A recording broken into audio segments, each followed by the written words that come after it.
There we go. And at this time, we ask that you please mute your mics for the best sound experience. Otherwise, the feedback could interfere with the information we're going to be sharing with you today. So without further ado, here is Mr. Lolo Mercado. Thank you, Mr. Mercado. You're welcome. Thank you for allowing me to speak and give some students, excuse me, some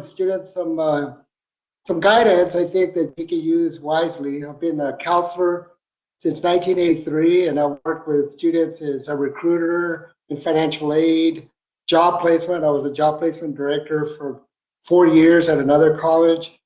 Taught at this level, the community college level, at the graduate level. So one of the things I like to tell you is, first of all, if you have a pencil and paper, I think it's good for you to take some notes. I think it's going to be beneficial for you. I'll put my email also here on the chat, just so that in case you have any anything you would like to ask me later, if you think of something, I'd be more than glad to share with you. One of the things that the reason that I thought about this is, I transitioned from seeing students on a daily basis in office, all of us did, to online. And last March, April, and May, I spent hours learning how to fill out a PDF document and sign it and email it. So it was very, very challenging for me because, as you can see, I was not born with computers. So computers are not my forte, but I had to learn. And so one of the things that I think is so important for successful college students is you're going to be thrown in an arena that's very different from what you're used to. In high school, if you were in high school, recently graduated, or if you've been out of the educational system and went to work and now you're coming back, you're going to find that there's a lot of things that you really, really need to get very familiar with quickly. So my patterns of success was really based on a lot of, I wish I had done some research throughout my years to show statistics, but I can tell you from watching and advising and counseling many students that my observation has shown me patterns that students have on a regular basis that they do that makes them very successful or makes them very unsuccessful in college. So I'm going to share patterns of success that I think are very beneficial to you to follow, obstacles that you should avoid always, and obviously goals that you need to achieve when you come here or you go anywhere, okay?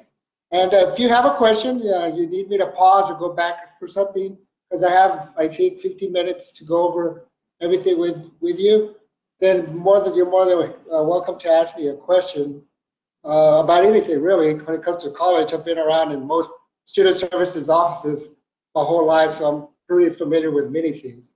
So let's start with the first one, okay? Steps to take. I think there's certain steps that a student should always remember to follow when they start planning something. But if you're going to go to college, whether you're going to go start straight out of high school or you're planning to transfer, the first thing is applications.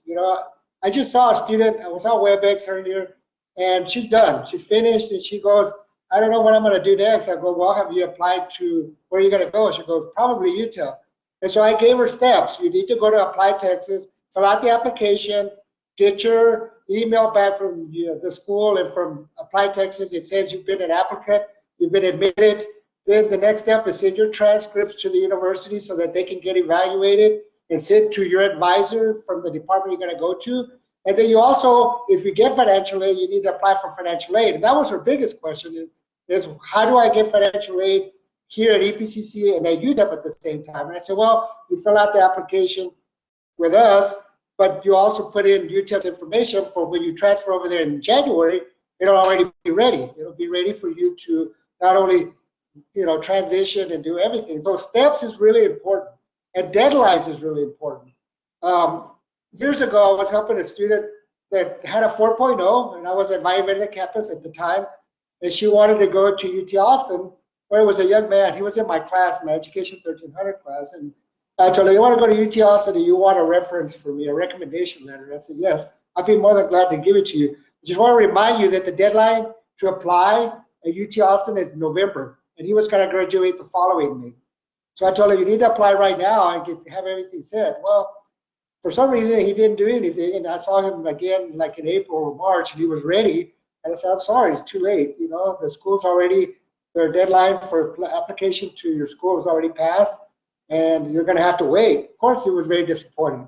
So applications, always knowing when the applications are due and doing it right. One of the biggest problems with Applied Texas that I believe is that when you fill it out and you have to declare a major, oftentimes we are not sure what we're going to major in, and I'll talk about this in a little bit. So we'll just put, well, I'll just put multidisciplinaries. I'm undecided. I'll just take a few basics. And so when I ask a student, what do you major in, and they'll tell me multidisciplinaries, I'll tell them, well, that's not a major. A major is history, government, engineering, and biology. And so you really have to go back and do some career assessment or some really soul searching to see what it is that you want to do for the next 40 years of your life. So the application then is really important, because that application and what you put in it really helps us start helping you properly as far as whatever type of guidance that we're going to give you. Because I'm going to look in the system and I'm going to look at your name and your information, and it says, you know, Joe Green wants to study art and he wants to transfer. So that already prepares me to advise you properly to take the right courses to transfer. But if you put, you know, I didn't know, I was undecided, or no major, or my application's incomplete, I don't have my admissions, my high school transcripts, my transfer transcripts in, and it really blocks the process of getting started properly on the right foot. And the same is true for financial aid. So that's why I put, if you see my third little point there, use the career services as much as you can to make a good decision for yourself, because 70% of you that start college are either undecided or you are going to change your major. That's a fact. You can Google it, okay? And there's nothing wrong with it, you know? I changed my major, not because I didn't know what my major was, but because I didn't pass accounting, the only class I ever failed in my life. So I thought, well, I guess I'm not going to be a business major. Luckily, I asked my advisor, and I said, well, what's close to accounting so I don't lose a lot of bases? So I went to marketing, you know? And so those are things that you need to make. Always get good guidance and good advice from your career counselor or your advisor that you have. And that's another thing I would like to say. If you find an advisor or a counselor that you enjoy, that you work well with, stick with them. You know, oftentimes if they're good, they'll help guide you through the whole process from beginning to end. I think it's important, because we don't have caseload management, meaning that I don't get assigned the same student over and over. I see whoever walks through the door. Oftentimes, I don't get to advise you throughout your career, and sometimes I find mistakes that are made early on that that we have to fix. So that's another thing that I would encourage you to do, is get advised early and get advised with a good person and stay with them if they're advising you properly. Once you get your admissions done and you know what you're going to do, review your courses and your degree. I think one of the things that a lot of students don't look carefully when they're make a decision, they apply to come to EPCC, and then I show them the degree plan. Sometimes they get overwhelmed because, and this happens every day. In fact, the student I just saw right before you guys, when I got off of WebEx at 12:30, was an engineering student, and he needed to know what classes to take next. Well, he's way behind on his math. He needs to have already taken calculus, because a lot of his classes require calculus. So know in your degree plan what is the most important class that you have to take initially when you start at college. And that's why I put there, take your gateway class early. And what I mean by gateway class, I mean if you're majoring in accounting, take accounting early. If you're majoring in automotive mechanics, take that class immediately. Criminal justice, culinary arts, whatever. Don't delay those things to the end, because if you take nothing but basics and then you decide, well, I was taking basics and now I think I've decided to be a nurse, and you took a biology that doesn't apply to nursing, you're going to lose it. So always, look at your degree plan and see if it's sequential in order and if it's something that I want to do, because oftentimes a lot of students will avoid the classes that they don't like or they're too difficult, and then eventually they find themselves having to stay on a lot longer than they should, And so, and again, I'll use myself as an example. When I saw my advisor at Texas Tech, I asked her, I said, well, how many maths do I need? Well, all business majors, I always need 2 maths, pre-calculus 1 and 2 for business. I said, put me in it right now. And so I went to that class, I remember, and I remember thinking, I'm not going to pass this class. The professor looks very difficult. Um, but I got tutoring, lots of tutoring. I got immediately. So with the class of tutoring, I was able to pass the class with an A. So don't be afraid of those difficult courses. Seek out the help that you can get. Most universities, and especially community colleges, have tons of tutoring for you for those difficult classes that you know you're going to need help with. And so that way you can progress in your degree as you're moving along properly. You know, that's what I mean by here. Take tough classes throughout your academic career. You know, you don't want to take English and history and speech and art and music and education 1300 and leave your calculus 1, calculus 2, engineering, chemistry, and physics for the end. That's a bad way to that's a pattern of not successful students. That's what I'm trying to get.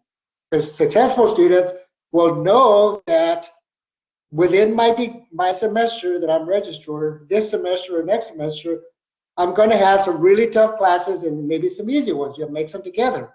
That happened to be through undergraduate and graduate school, where I had took one class in graduate school, and there was so much work that I couldn't take anything else. That one class required the equivalence of 3 or 4 classes, you know. And so, but these are things that you learn as you go along. But successful students would know what they can manage, you know. And this goes along well with what other responsibilities you have. If you have family, you have children, you work, and you can do it, but you have to make sure you manage the other parts of your life properly. The last point that I have here as far as steps, and this is really important, is set a graduation date. One of the biggest problems I think that we have in many schools, not just community colleges, is that we don't greet you, we don't send you an email that says, welcome, class of 2024, 2023, whatever. I was watching the news and I was watching this young lady that had received a full ride to Harvard. And she was standing there showing her letter. And her letter clearly said, welcome class of 2026. And so I wished I had saved that, you know, picture that I saw on TV to show, because like my nephew went to Swarthmore University in Pennsylvania, which is an extremely difficult school to get into. When they admitted my nephew into school, they never called him by Javier. They always called him class of 2004, because he started in 2000. And so if you don't sit and at least get a date where you think you're going to finish, it'll never come. All of you, if there's several of you here in the room, I mean, I can't see you. All I can see is my carport. You knew when you were going to graduate in high school. You knew this. You knew this for 12 years. You were going to be the class of 2020, 2021, 2019. And so you were ready because that was the end date of finishing high school. Then you start college, whether you're Texas Tech, Texas A&M, EPCC, you have no idea. They don't, unless the school tells you you're going to be the class of 2024, 2025, you have no idea, because you know, all you have to do if you go on campus and look around, if you're on campus physically, you'll see that half of the students that are sitting next to you are 40 years old, 20 years old, 30-year-old students. They're not all 18 years old. Some waited and started after high school. Some waited after they finished their careers. Some start right out of high school and finish. That's why it's important for the last part that you see right there to set a graduation date. So here's a good tip. For a community college, usually it takes you 3 years to make sure you start and finish at the end of the degree. Because if some of you are going to have developmental classes, it might take you an additional year to finish a semester or a year, or if you're only going part-time, it'll take you another year. But I would tell you that if this fall is your very first semester of starting at El Paso Community College, then add 3 years from today, from fall of 21, and you should be done and completed with your Associates of Arts, your Associate of Science, your Associate of Applied Science by May of 2024.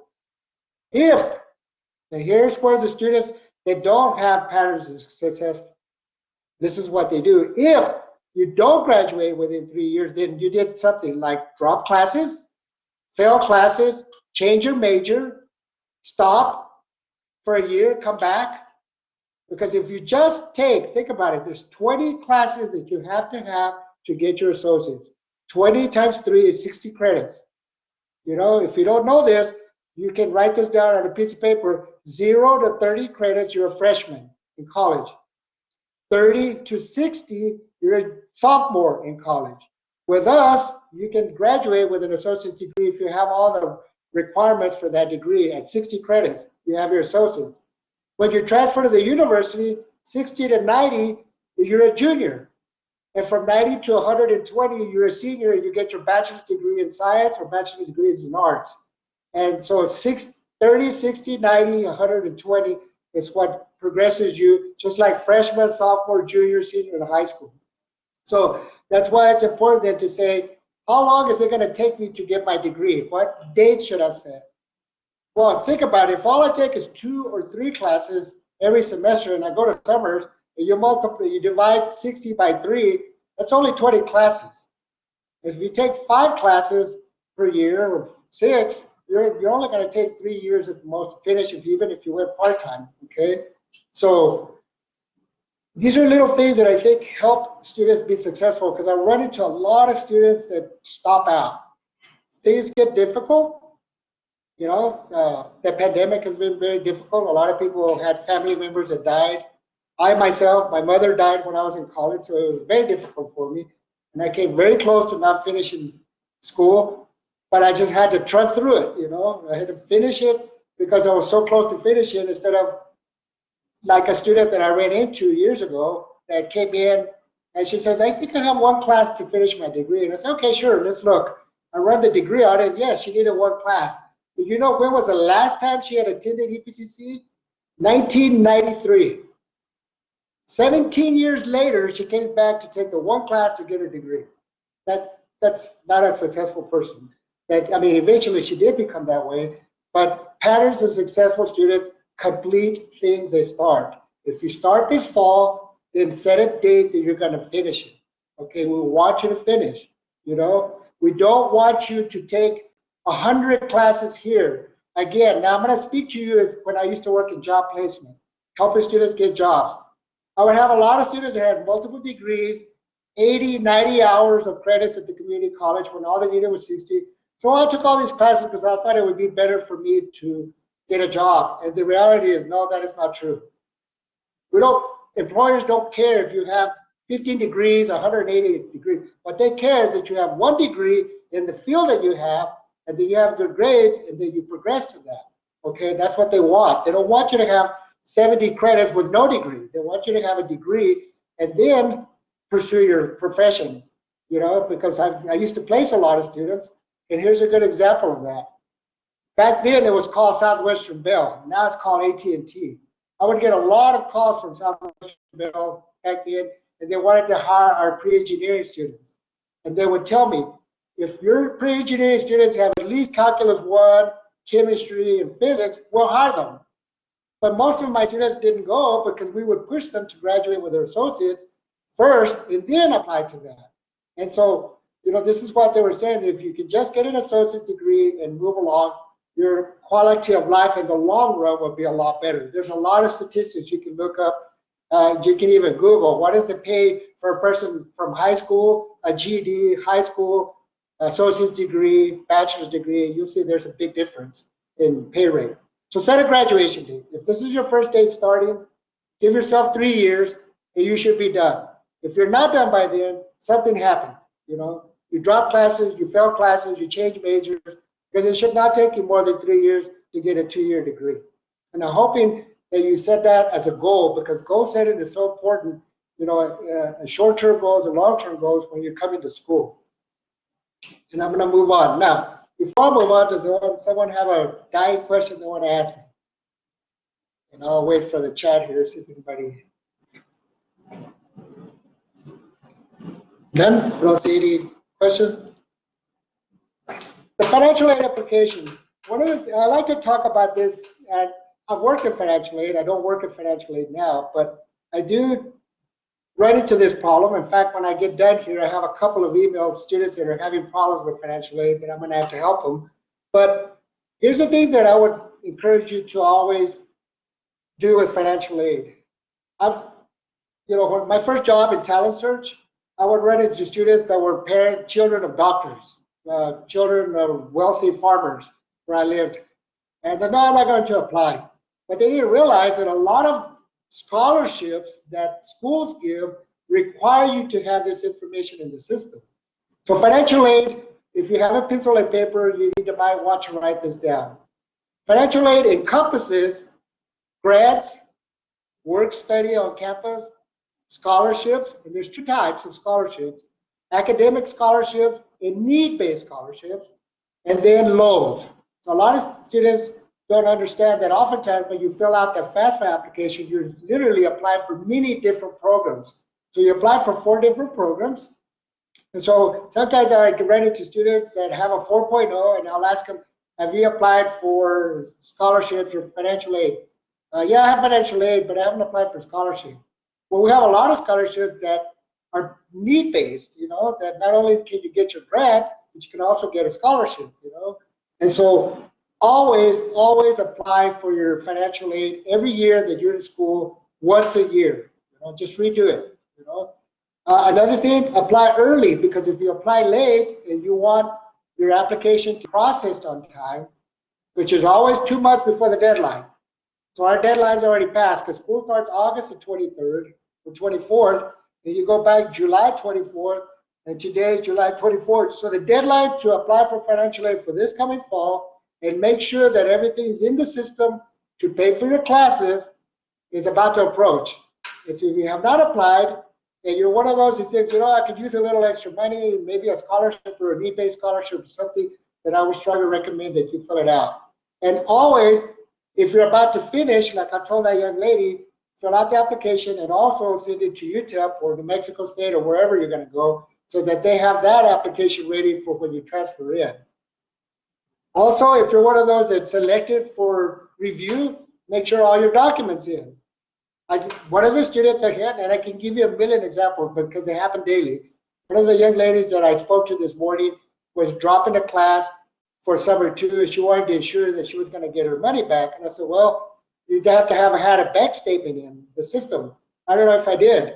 So I called a financial aid person in the system and the web room, and she said, no, there's nothing here that shows that you have a bank where we can track your information and send it to your money. And so she has to now do it. And so I asked her, I said, well, how come you hadn't done this before? She goes, well, because I always just paid my own. I didn't get financial aid, so I didn't worry about it. But now that I want my money back, well, we don't send you checks, we send you electronic money back. So it's always good to do this early and have it there early, okay? Again, if you're not eligible for financial aid, just find out, how can I pay for my school? Is there a way for me to make payments, get emergency loans? But money is a big problem for a lot of students. When they come to school and they lose it, especially, it's difficult for them to say. I would say that financial aid is the reason the student doesn't graduate on time. But the only reason you lose it is usually because you don't pass a class, you drop classes, you drop out of school. Those are reasons that students usually lose their financial aid. There are also petitions. You can do a petition if you had a legitimate reason for not going to school. You got really sick because of the coronavirus, you had to leave school for months. So those are reasons that the federal government can help you with. But if you don't know how to do this, email me or call us and come to our counselor. We can show you where you go in to do your petitions for financial aid. And again, remember, financial aid is a quite a few different types of programs that you get. Know the payment deadlines. This is important. 2 weeks ago or 3 weeks ago on Monday when we started, that Monday morning, I did 30 petitions, at least that morning alone, students that had to be reinstated into their class by the dean and by the instructor because they forgot to pay. And I know many of you are used to high school or you're used to somebody taking care of this, mom, dad, but really it falls upon you to know deadlines. And so it's really important to look at deadlines when you're in college. It's another tip that I always tell students that are successful. Look at the calendar. And I'm going to share my screen real quick just so you'll see what I'm talking about. And hopefully I can do this pretty safely. Patricia, if I'm not doing it right, can you let me know? Yes, sir. And I'm hoping it's popping up right now. Okay, Yes. so I'm going to go here. Okay, so what we were talking about, we're talking about what I was talking about earlier. Let me stop sharing real quick and go back to my PowerPoint. It's here somewhere. Where's my PowerPoint here? There it is. So the financial aid is the one that I was in right now. The deadline. So let me go to this. Oh, that's the wrong one. Where am I here? Sorry. Share again.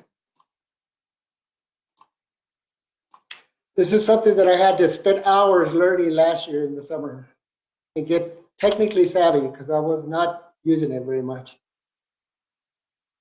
So you're asking me, so one of the things I always tell students at orientation is that calendar of events is so important for you. You say, well, when do I do this? When do I do that? And when do I do? Well, actually, the calendar is always there, I didn't share. Let me see. I can share it again. It's not popping up, I guess. While you do Okay, that, there we Logan, go. We can see Okay. your now, sir. Can you see it? Yes, sir. We see the myepcc.edu page. Okay, good. So look at this right here. Let's just go to catalog, okay? As an example.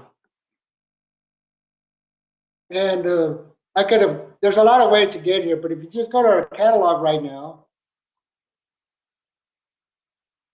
I would strongly recommend you take out your camera, open it up, save this page, because this is really important. If you're a successful student, this is what makes you successful right here. One of the things that I always tell students, successful students do this every day right here.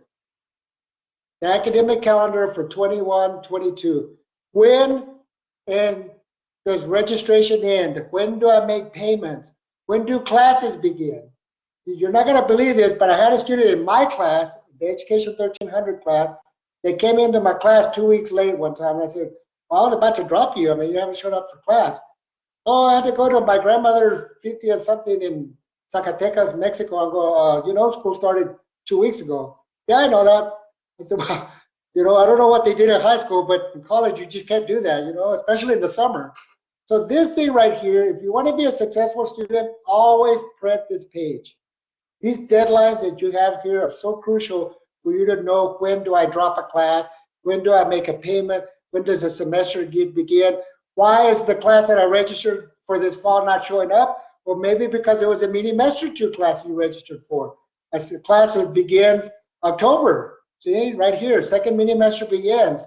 So these are dates that for the whole year are set in stone, so there's no secret about it. You know when this is going to be offered for you and when it starts and all that, so you're able to easily be able to know the deadlines. So deadlines, is, in my opinion, is really, really important. Very, very important for you to be able to be a good, successful student. Degree plans. No, we have degree works. We have degree evaluation that students, can follow. Understanding your degree plan. We have 2 types of degrees here. Basically, we have number 1. You can see academic degrees. These are degrees that are designed for you to take your first 2 years of school here and then transfer to the university and then finish a degree. I was just talking to a young man this morning again. I give you real live examples. He lives somewhere in Mexico because he says he can't come here. And so he says, I want to make sure that I take everything and I don't want to waste anything. And so the question is, what are you majoring in? Well, I'll be a social worker. Well, we don't have a social work degree, I said, but we have all the basics towards the social work degree at UTEP. We have the social work degree that's technical. But if you want to be a licensed social worker, then you have to follow a different degree plan. So then I had to tell him, here's the degree plan for UTEP, and all these classes you see on the left, you can take at El Paso Community College. When you finish them, you can transfer to UTEP, and have everything applied to you. That's what an academic degree does. It's generally what a lot of students follow, basics. I want to take my basics, and then I want to transfer to university. So those are academic degrees. And again, we have many degrees. But we have 2 types primarily: the Associate of Arts and the Associate of Science academic degrees, and those, the difference between the two is math and science. One requires a lot of math and science, it's harder, and one less, more difficult. So for example, if I'm going to be a criminal justice major, I could take astronomy for my science in a math 1324, but if I'm going to be an engineer, I have to take physics, engineering physics, and calculus 1, 2, 3, discrete math, and much more harder math. So that's the big difference between those two academic degrees. So, and don't let the difficult courses scare you, because if that's what you really want to do in life, if you really want to be a biologist, an engineer, then you just have to change the way that you approach your degree. You may not be the type of student that can take, 15 hours, 12 hours a semester, and you may be able have to take your math and then make sure that you get a lot of tutoring for it or your sciences. It's doable, it's just not doable like an easier degree that doesn't require the hard math and sciences. And then remember what I told you earlier, gateway classes.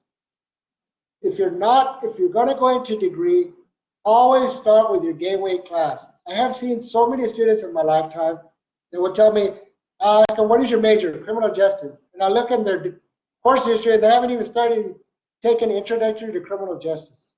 I mean, what if that student takes all the general basics and then all of a sudden says, okay, I think I'm ready to take my criminal justice classes, takes the class, and then discovers they don't like criminal justice?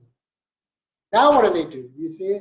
So this is one of the reasons that I always tell students, take this class, the gateway class, the introduction to psychology, history, English, biology, engineering, whatever the entry-level class is. Take it as soon as you know that that's what you want to major in. And then let me add another step to that. When you're in class, grill your teacher about careers and opportunities about those programs. That's what their expert knowledge is. Like if I was teaching a counseling class, a graduate course, I could be your expert knowledge person for that career because that's something that I know very well. But if you ask me to give you expert content information on automotive mechanics or nursing, I can't, because that's not my field of study. I can give you general information, but I'm not expert. But usually the instructors that teach the entry-level courses, and I truly believe this, especially at a community college, because they love to teach what they love to teach their subject, that's where you should ask some of your teachers, I'm kind of undecided, but I like history.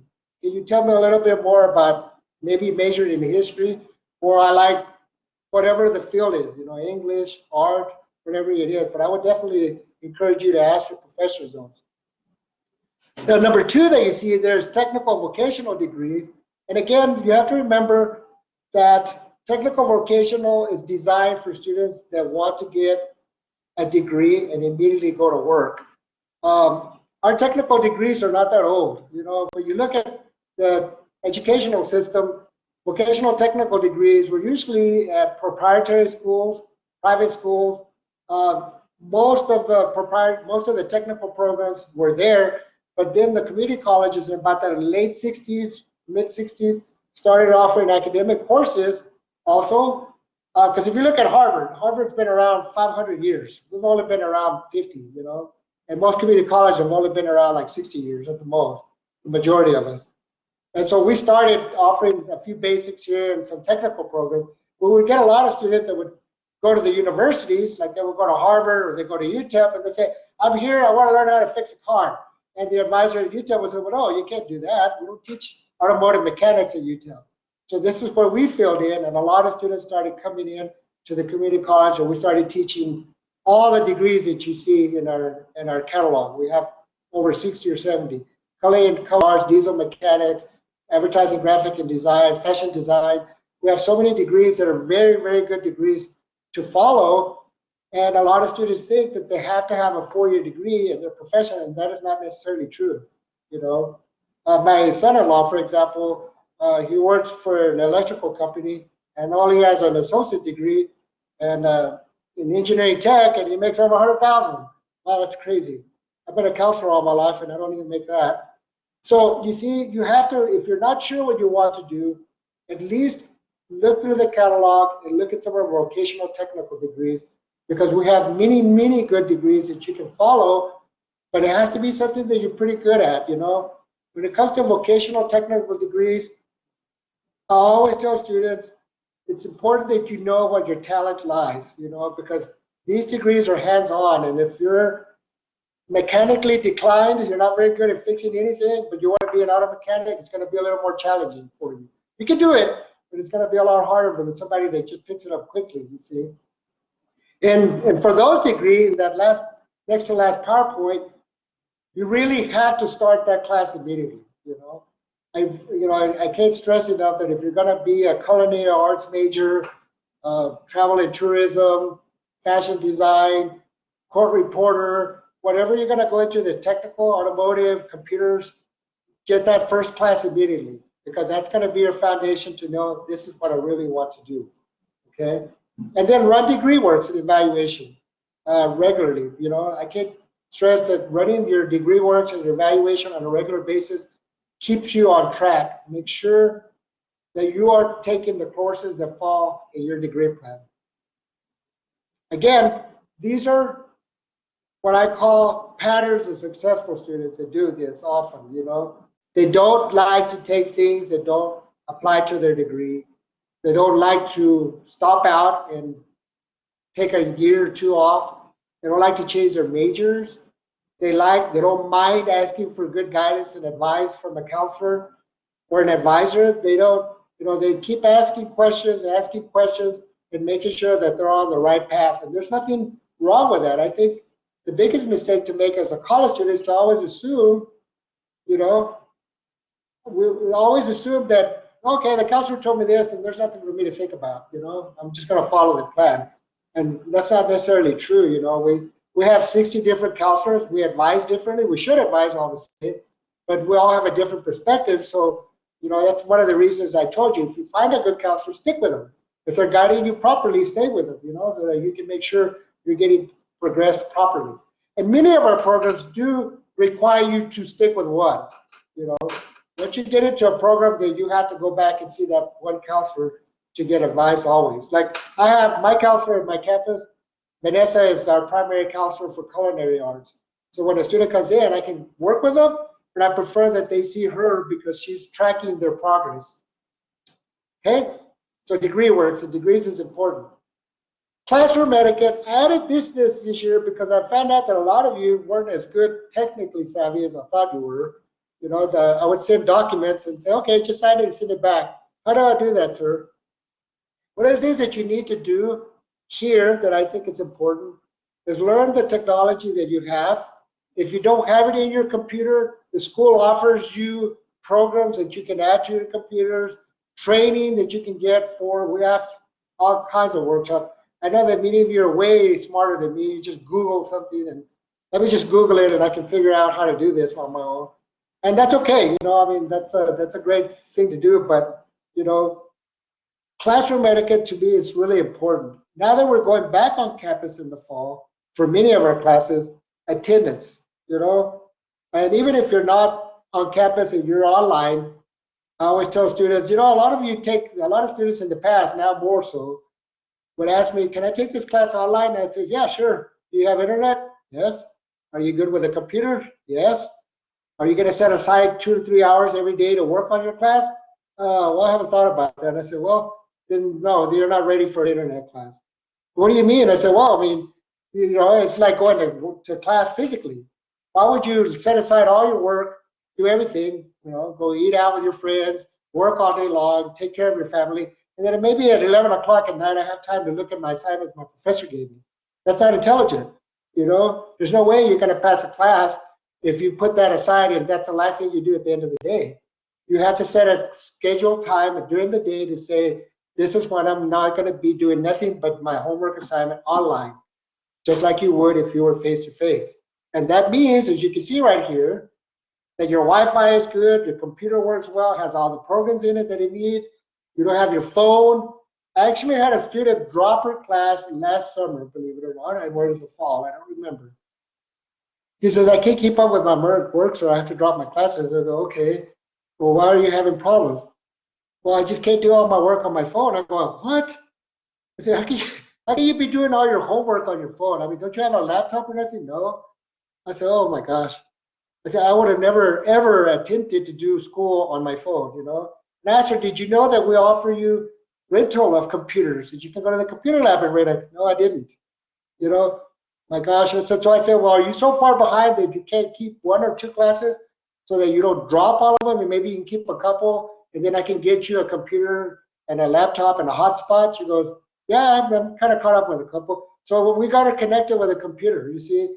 So that's what I mean by classroom etiquette. Know what it is that you have to do when class starts, when your assignments are due, what technology I need, what, you know, everything that you need to do to be a successful student. Because oftentimes students don't fail or drop a class when because they're not smart enough. They drop it or something because something pulls them away from sitting there and focusing on a class and studying well, you know, whether it's a job, it's their family, not having internet, not having their computer working well, whatever. You know, it's something that's beyond their thing, that their control, that they could have if they look for resources. So when I'm advising students right now and they tell me, I want to take some online class, I said, do you know how to use Blackboard? Are you familiar with the way we teach and all that? No. And I said, well, here's a link to our online services so that you can make sure that you go in there and do the tutorials. If you have questions, distance education can help you.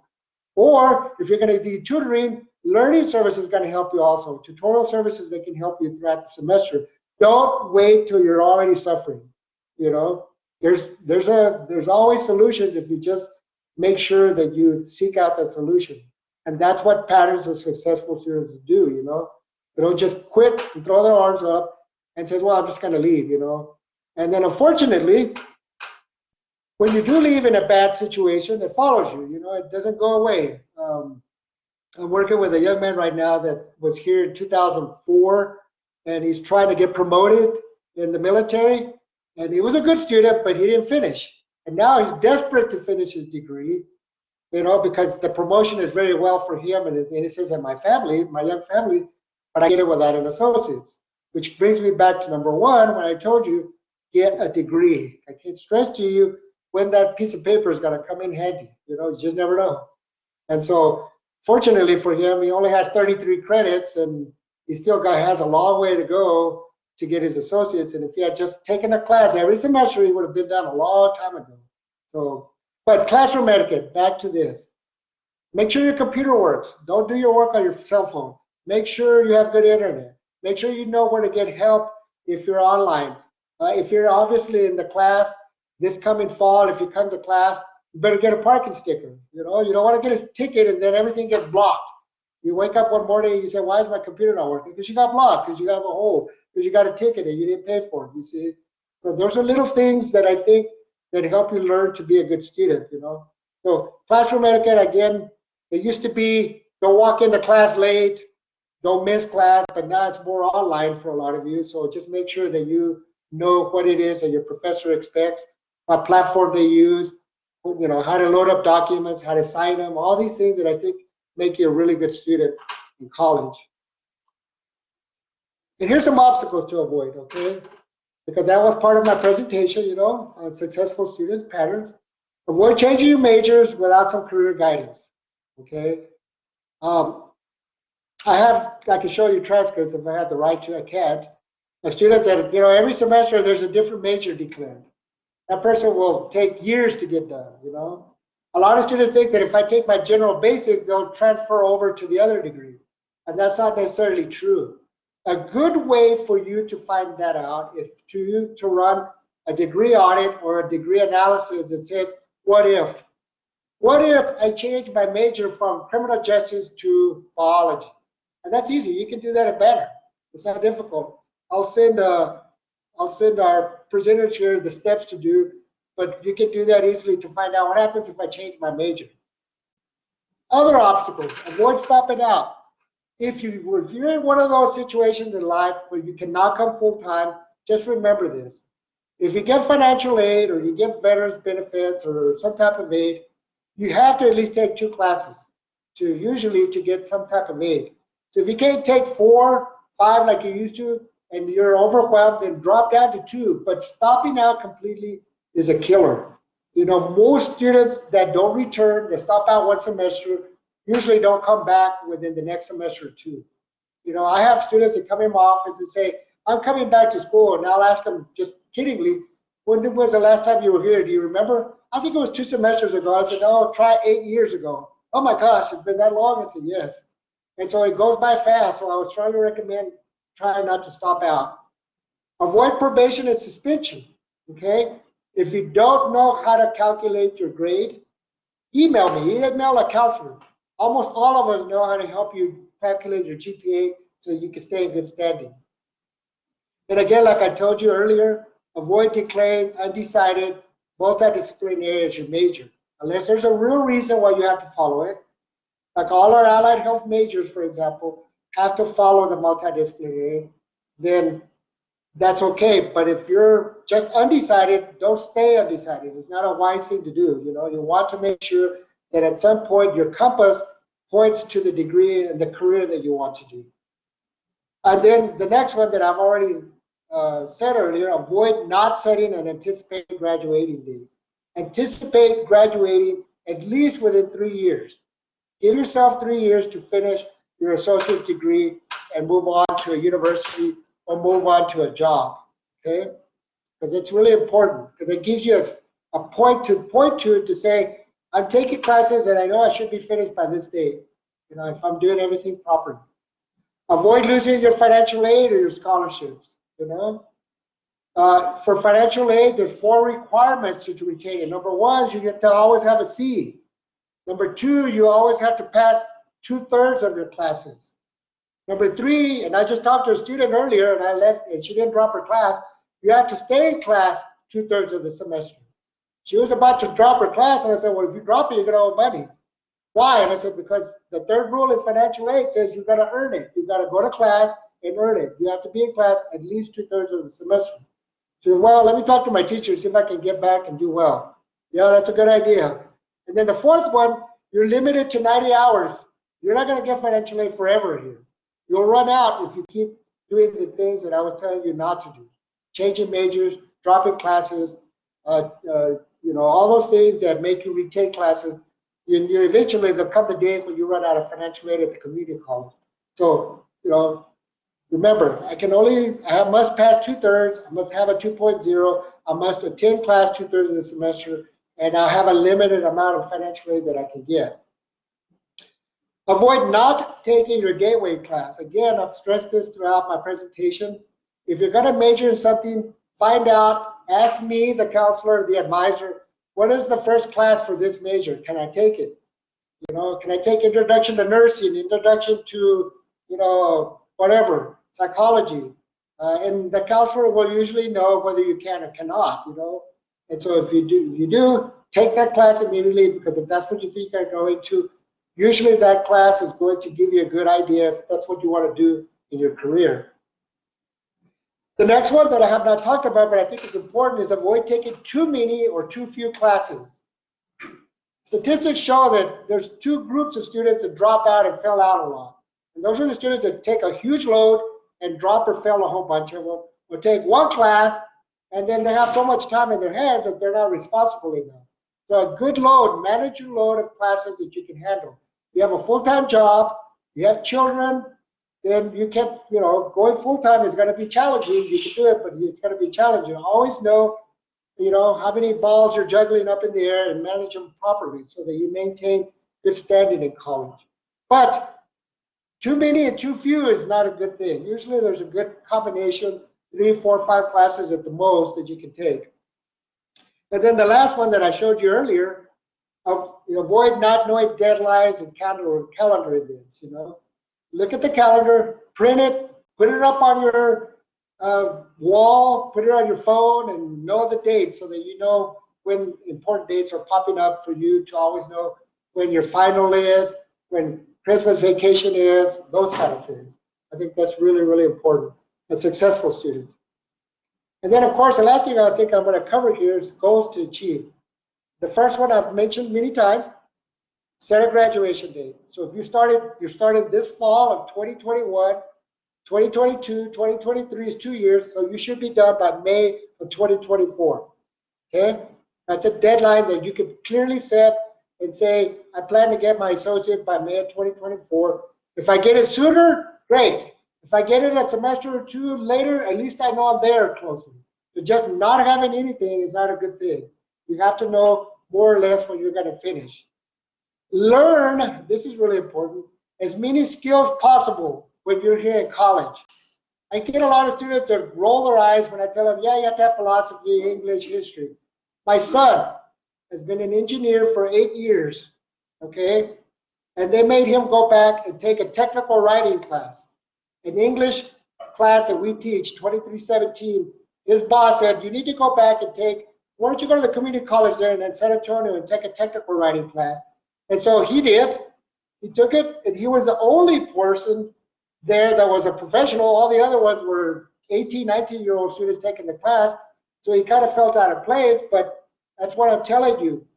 Just because you think you can read well or write well or have good technical skills, that's why you come to school, is to improve your skills and become a better teacher, engineer, mechanic, whatever. Don't look at your classes as another boring class that has to fill in the space so that I can get my degree. Every class, some of the classes I ever had in college had nothing to do with my major. Nothing. Because the professor made it difficult, interesting, learning, stuff that I could use for my life. And so you have to take that into account when you're taking classes here with us. Stay enrolled every semester. If you can't come full time, take 1 or 2 classes. Don't stop out. That is bad. Complete your degree. Like I said earlier, 100 credits is worth less than 60 credits with a degree, by far. In fact, it's worse because if an employer sees your transcript and they see 100 credits and you have no degree, they're going to go, wait a minute here. It only takes 60. Why did it take you so long? Why you've been in school so long, you still haven't got anything. So it doesn't look good. Work on getting your degree at 60, 70 at the most, and then you can start using it properly. Connect with career services and job work hunting, especially towards your end of your degree. Know your graduation again. That's what I'm telling you. If you're going to transfer, always prepare to transfer the semester before you finish. So if you're going to finish this December, you will start today to start doing your transition stuff for January. Don't wait till December and January to start transferring. It's too late. Don't wait till December and January when you graduate to start looking for a job. You should have already been working with career services. You see, those are things that I think are very important. And then again, put this in your mind the day you begin. If you start with a goal in mind at the very end to say, my goal is to come here and to graduate with a degree, it'll happen. But if your goal is to come here because, well, I didn't have anything else to do, I was sitting at home, my mother and father don't want me to sit there, I didn't plan to join the military, I don't want a job, so I'm here. That's not a goal. You should come with a goal to say, I want to get educated, I want to get a degree, and I want to graduate. And then, because along the road, you're going to have a lot of opportunities by a lot of professors and colleagues and friends that are going to, something might open up along the road, and it's going to open your eyes to possibly a good, successful career that you're going to have. So I think I have maybe 6 minutes or less to speak here. Does anybody have anything to say? Other than I hope you're a successful student. Successful students ask lots of questions. One, I'll take one question at least. Anybody? You're welcome. Well, again, I'm available. I'm very busy. I was off Friday and I came back to 93 emails. Ouch. And so, but that doesn't mean I don't have time to answer your email or one of us counselors. We're always willing to help you and guide you as much as possible. And we hope that your stay at EPCC is a good stay. I do believe that we're an excellent school for you to get educated and move along in life. All 3 of my kids got their associate's degree in community. All 3 of them transferred out. And so, I can't stress to you how often, I'll leave you with this, I'll leave you all of this with this. Years ago, I was at Chapin, and I'm not picking on Chapin, but the counselor there said, oh, none of our students go to community. I said, yeah, they do. A lot of your students come. Because, well, most of them go to the private universities, great universities. Well, but that's not true. We have excellent school and trainers as well. I mean, you can if you want to spend time, but most of us are going out there. Well, as luck would have it, one of their most successful athletes that was an Olympian in swimming, she went to the University of Arizona. I get an email from her specifically from, saying, my advisor told me I should be taking some basics at the community this summer because I'm going to be busy swimming somewhere else. And I go, great. I got not only an Olympian that I can share with the counselor at Chapin, but I can show her, look, this person that you thought would never come to community is now taking classes here. So with that, I'll leave you and say, congratulations for being with us. Do good. And then anything you need, let me know. That is awesome. Thank you, Mr. Mercado. I really enjoyed your presentation. I think everyone else did too. I feel extra motivated school-wise and getting degrees, and it was full of wonderful information.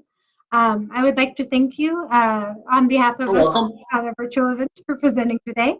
I would like to thank the audience for being a wonderful audience today. I would like to take a moment before we let you all go to invite you to come back to our ton of virtual events that are later for this week. So today we had 6 patterns of successful students with Mr. Mercado. And then on Friday for Happy Math Hour, we're going to have standard form of quadratic equations and graphing and for Math 13-14 students. And then we will have systems of equations for Math 13-24 students.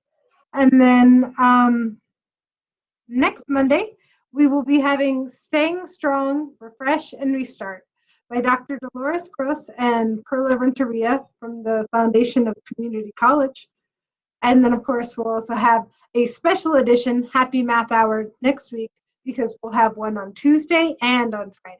So we hope to see you all again soon, and we thank you very much for coming today. Thank you. Bye. Thank you, Mr. Mercado. Does anyone have any questions?